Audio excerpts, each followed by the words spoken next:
Neat paper leakage ఘటనను నిరసిస్తూ వామపక్ష విద్యార్థి సంఘాలు ఇచ్చిన బంద్ ఖమ్మం జిల్లాలో ప్రశాంతంగా కొనసాగింది. ఈ సందర్భంగా విద్యా సంస్థలు స్వచ్ఛందంగా బంద్ పాటించాయి. అనంతరం విద్యార్థి సంఘాల ప్రతినిధులు జిల్లాలోని పలు ప్రాంతాలలో ర్యాలీ చేసి నిరసన తెలిపారు. నీట్ పేపర్ లీకేజ్ ఘటనపై సిట్టింగ్ జడ్జితో విచారణ చేసి బాధ్యులపై చర్యలు తీసుకోవాలని డిమాండ్ చేశారు. కేంద్రం ఇప్పటి వరకు స్పందించకపోవడం సిగ్గుచేటని విమర్శించారు వామపక్ష విద్యార్థి సంఘాల నేతలు.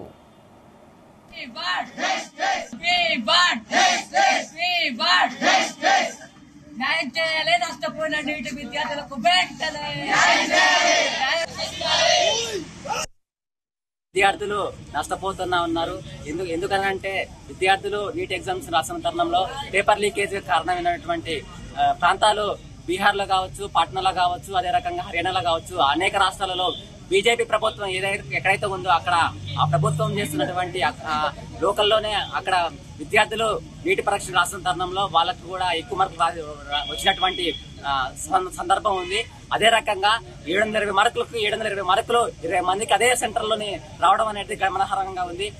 దీనికి ఏంటంటే విద్యార్థులుగా నష్టపోతా ఉన్నారు. అదే రకంగా అక్కడ నుంచి విద్యార్థులు పేపర్ లీకేజ్ అయ్యి 30 లక్షల రూపాయల విద్యార్థులు కట్టేసి మేము రాసామని చెప్పేసి వాళ్ళే ఒప్పుకుంటున్న తరుణంలో సుప్రీంకోర్టు జడ్జితో విచారణ జరిపించాలని చెప్పేసి మేము ఎస్ఎఫ్ఐ విద్యార్థి సంఘంగా అదే రకంగా యువజన సంఘాలుగా డిమాండ్ చేస్తా ఉన్నాం.